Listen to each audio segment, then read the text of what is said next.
नमस्कार, स्वागत है आपका न्यूज 11 भारत में। इस वक्त की तमाम खबरों के साथ मैं हूं आसिया। बंगाल की खाड़ी से उठा चक्रवाती तूफान यास बेहद गंभीर तूफान में तब्दील हो गया है। ओडिशा के दक्षिण में बालासोर से तूफान की टक्कर हुई। 130 से 140 किलोमीटर प्रति घंटा की रफ्तार से हवाएं चल रही हैं। समंदर में तेज लहरें उठ रही हैं। पूर्व मेदिनीनगर जिले के दीघा में तेज हवाओं के साथ नारियल के पेड़ से भी ऊंची समुद्री लहरें उठ रही हैं। झारखंड से कल सुबह तूफान गुजरेगा, उससे पहले ही तूफान का असर दिखने लगा है। कई जिलों में हवाओं के साथ मूसलाधार बारिश हो रही है। राजधानी रांची में एनडीआरएफ की 2 टीमें हाई अलर्ट पर हैं। साथ ही विभिन्न जगहों पर लोगों को जागरूक भी किया गया। पूर्वी पश्चिमी सिंहभूम, सरायकेला खरसावां में भी इसका खासा असर देखा जा रहा है। ओडिशा से सटे सिमडेगा, खूंटी, गुमला जिलों में भी लगातार बारिश हो रही है। सभी जिले अलर्ट मोड पर हैं।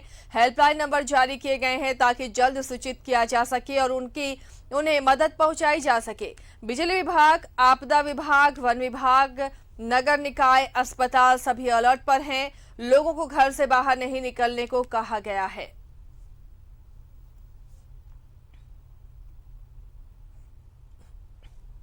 सूबे के कई जिलों में लगातार बारिश हो रही है और यास तूफान का असर नजर आ रहा है। 8 जिलों में यास को लेकर अलर्ट किया गया है।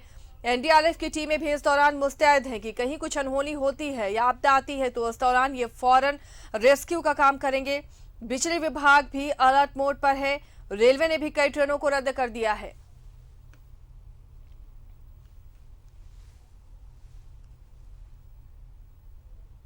पूरे झारखंड में चक्रवाती तूफान यास का असर दिखने लगा है। सुबह से ही कई क्षेत्रों में तेज बारिश हो रही है। कहा जा रहा है कि 27 तारीख को तूफान का भयंकर रूप देखने को मिल सकता है। एक रिपोर्ट।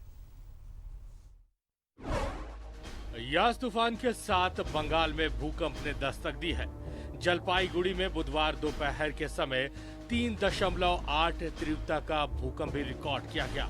इसका एपिसेंटर माल बाजार में 5 किलोमीटर गहराई पर बताया जा रहा है।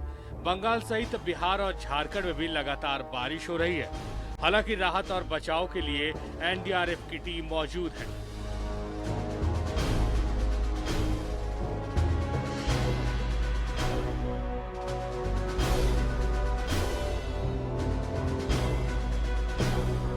चक्रवाती तूफान का असर जमशेदपुर में भी देखने को मिल रहा है। साक्षी में एक पेड़ के गिरने से कई दुकानें क्षतिग्रस्त हो गई।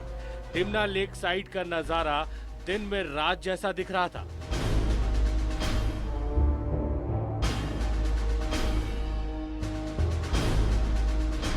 कोडरमा, चाईबासा, चकंदरपुर, किरूबुरू, घाटशिला और सिमडेगा में भी यास का असर देखने को मिल रहा है।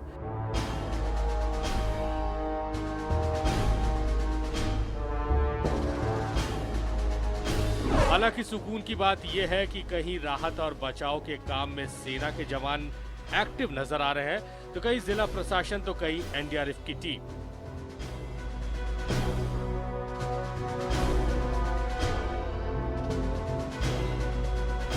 96 रिलीफ कैंप्स भी बनाए गए हैं। किसी प्रकार की कोई भी असुविधा होती है या किसी प्रकार की कोई भी परेशानी होती है तो उसके लिए रिलीफ कैंप में सारी व्यवस्थाएं वहां के इंसिडेंट कमांडर सब प्रखंड विकास पदाधिकारी के द्वारा किया गया है। राशन से संबंधित सारी व्यवस्थाएं की गई हैं। रहने के लिए सारी व्यवस्थाएं की गई हैं। जनरेटर, बिजली, पानी सभी की व्यवस्थाएं की गई हैं। पूरी तरह से उपायुक्त सर के निर्देश पर पूरी तरह से जिला तैयार है हर एक परिस्थिति में निपटने के लिए।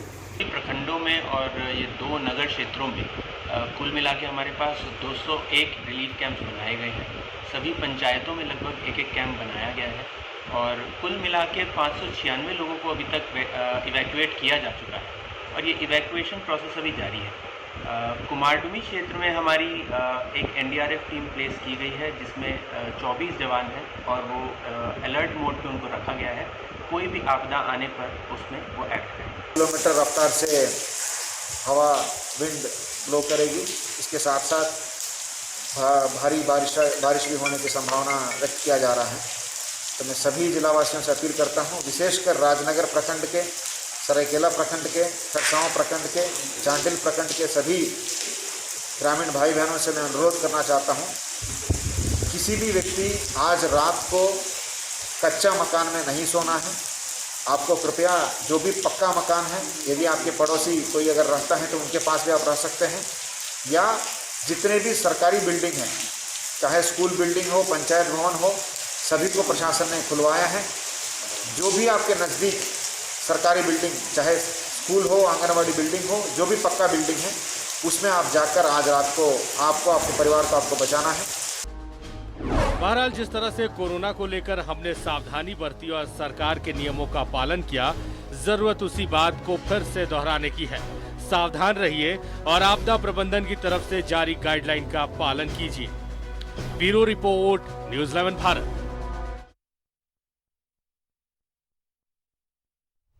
तो झारखंड के जिलों में किस तरह यास तूफान का असर नजर आया, जानने की हम कोशिश करेंगे। हमारे सहयोगी हमारे साथ जुड़े हुए हैं। रांची से हमारे सहयोगी आकाश भार्गव और राजेश जुड़े हुए हैं, साथ ही धनबाद से अरुण बर्नवाल जुड़े हुए हैं। सबसे पहले आकाश, चक्रवाती तूफान का असर राजधानी रांची में भी नजर आ रहा है। कल शाम से ही जो बारिश का सिलसिला शुरू हुआ, अभी तक वो जारी है, तेज हवाएं भी चल रही है। कहीं से किसी नुकसान की कोई खबर मिल पा रही है? जी देखिए, अभी चूंकि संचार व्यवस्था भी पूरी तरह से असिया ध्वस्त हो चुकी है, संचार व्यवस्था बेहतर तरीके से काम नहीं कर रही है। इस वजह से थोड़ी परेशानी जरूर है, क्योंकि सूचनाओं के आदान प्रदान में दिक्कतें आ रही हैं। प्रशासन चाहता है कि वह लोगों की मदद करे, सरकार पूरी तत्परता से लगी हुई है, लेकिन कई प्रकार की कमियां हैं। और चूंकि यह एक प्राकृतिक आपदा है, एक तो कोरोना की मार हम झेल रहे हैं, सारा मैन पावर उस ओर लगा दिया गया है, जिसकी वजह से ये जो नई प्राकृतिक आपदाएं आ रही है, इनसे निपटने के लिए जितने मैन पावर की आवश्यकता है उतना मैन पावर मिल नहीं पा रहा है, जिसकी वजह से प्रशासन को अपना काम करने में थोड़ी परेशानी हो रही है। लेकिन फिर भी प्रशासन पूरी शिद्दत के साथ प्रयासरत है कि लोगों को ज़्यादा से ज़्यादा राहत दिया जा सके। राहत और बचाव कार्य के लिए अलग से टीमें तैनात की गई हैं। ये टीमें लगातार कोशिश कर रही हैं, लेकिन चूँकि ये जो तूफान है, ये पहले तो इसके बारे में बहुत कुछ बातें कही गई, लेकिन अभी थोड़ा माइल्ड जरूर नज़र आ रहा है, तो थोड़ी राहत की बात है। इसके बावजूद प्रशासन की ओर से लोगों को, चूँकि सबसे ज़्यादा ज़रूरी है कि लोगों को जागरूक बनाया जाए कि ऐसी अवस्था में वे क्या करें, तो ज़्यादातर लोगों को जागरूक किया जा रहा है। उन्हें बताया जा रहा है कि खुले आसमान के नीचे या वाटर बॉडीज के आसपास न रहें, बड़े पेड़ों के पास नीचे छुपने का प्रयास न करें, कच्चे मकानों में न रहें। कई जगह तो पंचायत सचिवालय और स्कूल भवनों को खुलवा दिया गया है, ताकि वहां जाकर के जिनके घर कच्चे हैं वे शरण ले सके। तो ये सारी व्यवस्थाएं की जा रही हैं, और जिला प्रशासन और से लेकर सरकार तक लगातार तमाम चीज़ों की मॉनिटरिंग कर रही है। पुलिस की ओर से अलग से मॉनिटरिंग की व्यवस्था है, NDRF की टीमें तैनात की गई हैं। इसके बावजूद कई प्रकार की परेशानियां देखने को मिल रही हैं। हमने रांची की सड़कों पर घूम कर देखा तो राजधानी में कई जगह जल जमाव की स्थिति है। दिन के समय तो फिर भी जल जमाव के बावजूद लोगों की गाड़ियां निकल जा रही थी। अभी रात के वक्त ये परेशानियां ज़्यादा बढ़ गई हैं, क्योंकि पानी का स्तर भी धीरे धीरे ऊपर की ओर बढ़ता चला जा रहा है, क्योंकि पानी लगातार कल शाम से हो रही है, जिसके कारण जल स्तर ऊपर होता चला जा रहा है। हालांकि नगर विकास विभाग की ओर से शहर के नालियों की सफाई कराई गई थी, लेकिन कई जगह पर नालियां अभी भी पूरी तरह से क्षतिग्रस्त हैं। और जिस तरह से पिछली सरकार के समय में 125 करोड़ रुपए की राशि खर्च करके नालियों का निर्माण कराया गया, लेकिन इंजीनियरिंग पर ध्यान नहीं दिया गया, जिसके कारण भी नालियां कई जगह पर साफ सफाई के बावजूद जाम हो रही हैं। और चलिए, तो तैयारियां पहले से थी आकाश, शायद इस वजह से, इस आपदा से, इस प्राकृतिक आपदा से निपटने में हम कामयाब रहेंगे। कई जगहों पर NDRF की टीमें खुद जागरूकता फैलाती हुई नजर आई, लोगों को समझाती हुई नजर आई। राजेश, सुपर मून भी आज था, क्या ये वजह है कि ये तूफान और ज्यादा खतरनाक या आक्रामक नजर आ रहा है? हालांकि अभी तक राज्य में कहीं से बड़े नुकसान की कोई खबर नहीं आई है।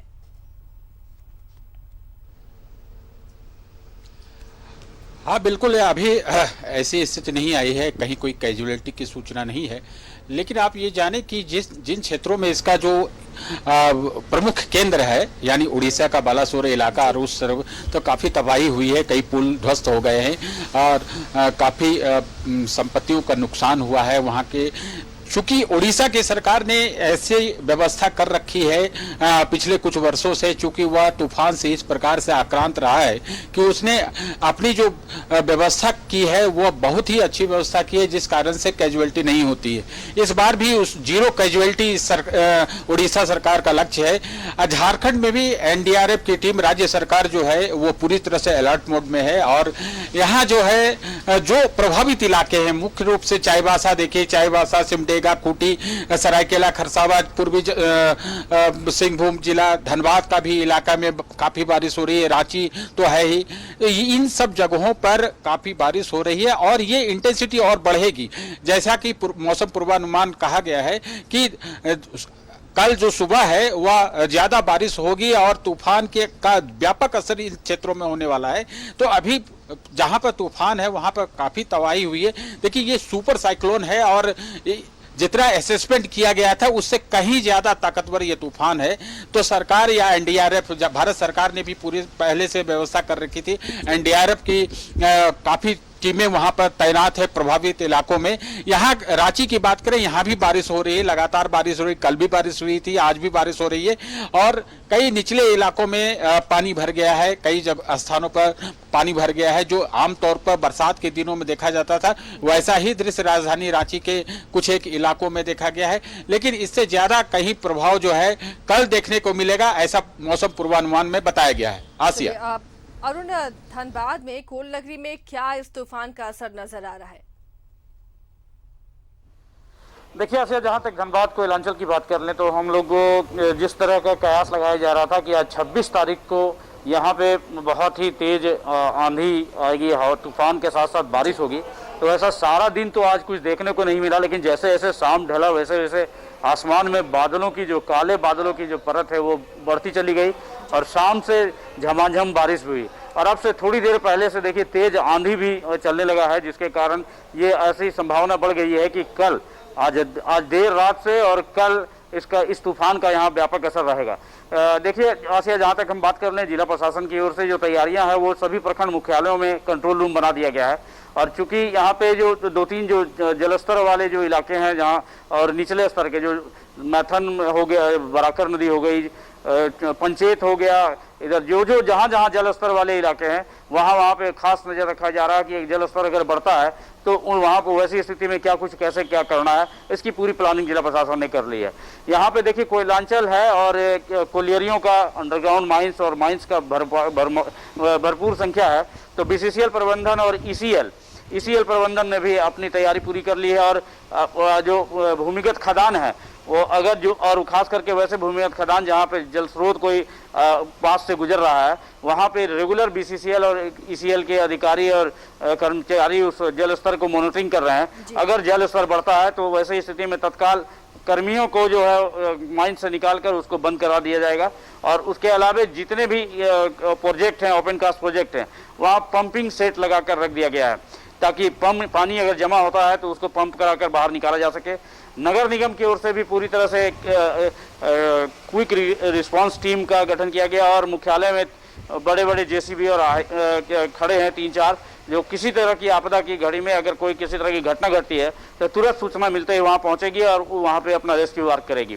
तो कह सकते हैं धनबाद में जो तैयारी थी, जिस तरह के कयास लगाया जा रहा था, आज तो उसका असर नहीं देखने को मिला, लेकिन जब अभी शाम के बाद से नज़ारा बदल दिया है और तूफान का लगता है देर रात और कल यहाँ पे कुछ अलग रूप हो सकता है। जी चलिए, तो ये तूफान असर अपना दिखा रहा है धनबाद में भी, कोयलांचल में भी। प्रभात जमशेदपुर से हमारे साथ जुड़े हुए हैं। प्रभात, कोल्हान के कई ऐसे जिले हैं जहां पर इस तूफान का राज्य में सबसे ज्यादा असर होने वाला है। फिलहाल की स्थिति क्या नजर आ रही है? सरायकेला के दोनों जिले या फिर सिंहभूम, पश्चिमी सिंहभूम, पूर्वी सिंहभूम और सरायकेला खरसावां, यहाँ पर किस तरह का असर नजर आ रहा है यास तूफान को लेकर? बिल्कुल आशा, देखिए ये अयास तूफान का असर सुबह से ही देखने को मिल रहा है, चाहे वो पूर्वी सिंहभूम की बात करें या सरायकेला खरसावां की बात करें, तो ये इसमें असर देखने को मिल रहा है। कई ऐसे जगहों के जो बिजली के पोल है वो उखड़ गए हैं, कई पेड़े उखड़कर ट्रांसफार्मर के ऊपर में गिर गए हैं। शहरी क्षेत्र में अगर बोले तो करीम सिटी कॉलेज के पीछे का जो हिस्सा है वहाँ एक बड़ा सा पेड़ गया था, 3-4 दुकान उसमें दब गए थे, वहाँ बाद में फिर उसे रेस्क्यू करके पेड़ को काट के हटाया गया। तो असर देखने को मिल रहा है। और ये अनुमान लगाया जा रहा है मौसम विभाग के द्वारा कि जिस तरीके से पल पल ये तूफान का रुख अपने बदलता नजर आ रहा था, तो वैसे भी अब जैसे ये पहले कयास लगाया जा रहा था कि 3 बजे के बाद हो सकता है कि बहुत भारी बारिश और तेज हवाएं चले, लेकिन वो तो नजर नहीं आया, लेकिन उसका असर जरूर देखने को मिल रहा है। जैसे अभी उपायुक्त ने एक बुलेटिन जारी किया है कि कहा कि 8 साढ़े 8 बजे के बाद से लेकर देर रात या कल सुबह तक इसका असर पूर्वी सिंहभूम, सरायकेला, चाईबासा और ये पोटका के क्षेत्रों में ये ज़्यादा देखने को मिलेगा। क्योंकि कल तक ये कहा जा रहा था कि बरागोड़ा के क्षेत्रों में ज़्यादा होगा, पूर्वी सिंहभूम में होगा, सरायकेला खरसवा में होगा, लेकिन अब इसका रुख बदल गया है और पोटका का क्षेत्र हो, पूर्वी सिंहभूम का क्षेत्र, सरायकेला खरसवा हो, तैयारियां इन ईचागढ़ जगहों हो। पर की गई थी जहां पर अंदेशा था, अब तूफान का रुख भी बदल रहा है, तो जो कच्चे मकान है या फिर जो सुदूरवर्ती इलाके में लोग रहते हैं, उनकी सुरक्षा के लिए क्या इंतजाम वहां पर किए गए हैं?